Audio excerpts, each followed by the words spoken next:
السلام علیکم ګران دوستانو، خدای دې وکړي تاسو ټول به راته روغ او جوړ یاستئ. زه حمید مخلص یم، تاسو ګورئ مخلص سکلز یوټیوب چینل.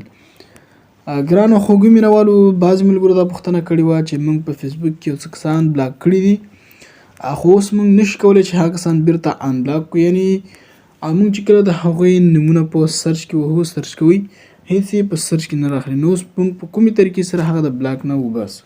نو ګران مینوال، په ویډیو کې تاسو ته مکمل طریقې درښیم. ویډیو تر پای پورې ګورئ، ویډیو مه سکیپ کوئ. خو مخکې له ویډیو شروع کېدو نه تاسو خو یو هیله کوم که چیرې تاسو موږ د یوټیوب چینل نه وي سبسکرایب کړی، لومړی زموږ د یوټیوب چینل د سره سبسکرایب کړئ او د بیل آیکن دباو کې په آل کلیک کړئ، تر څو زموږ هره نوې ویډیو لومړی تر تاسو در ورسېږي. ګرانو خوږو دوستانو، زه د ویډیو په طرف ویډیو شروع کوم.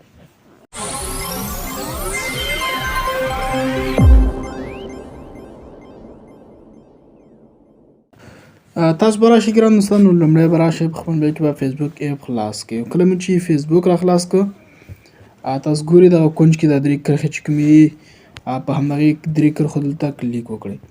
کله مو چې په دې کلیک کړو، تاسو به د صفحه داسې پورته بوځئ او د لاندې سر کې به په سیټینګ اینډ پریویسي باندې دلته کلیک وکړئ. تاسو ته به دغه صفحه نور هم اوږده شي، تاسو به دلته په سیټینګ باندې دلته کلیک وکړئ. کله مو چې په سیټینګ کلیک وکړو، تاسو ته به بل یوه صفحه راوړي، دلته به لیکلي لومړي سر کې پروفایل سیټینګ. سمپل تاسو په همدغې دلته کلیک واخلئ او بله صفحه تاسو ته راوړي، دلته تاسو ته آپشن درکړي د بلاکینګ. تاسو کتلی شئ، سمپل تاسو په همدغې دلته کلیک وکړئ او تاسو ته به ټول هغه کسان راوړي تاسو بلاک کړي دي په فیسبوک کې. تاسو کتلی شئ دا هغه کسان دي چې ما ځان سره په فیسبوک کې بلاک کړي دي. نو ګران دوستانو، دا ډېره اسانه طریقه ده. تاسو په همدغې انبلاک کلیک وکړئ، تاسو ته به دغه رقم بله صفحه درکړي. تاسو کتلی شئ دلته به تاسو ته لیکي چې انبلاک. نو تاسو په همدغه انبلاک باندې کلیک واخلئ، په اتومات ډول سره به تاسو دغه د بلاکینګ نه وباسئ، انبلاک به شي تاسو سره.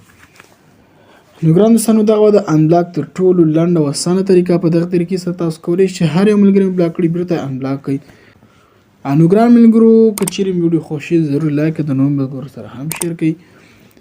فلحال ماته راکړئ اجازه، تر بلې ویډیو په الله سپارم. ښه وخت او ښې چارې.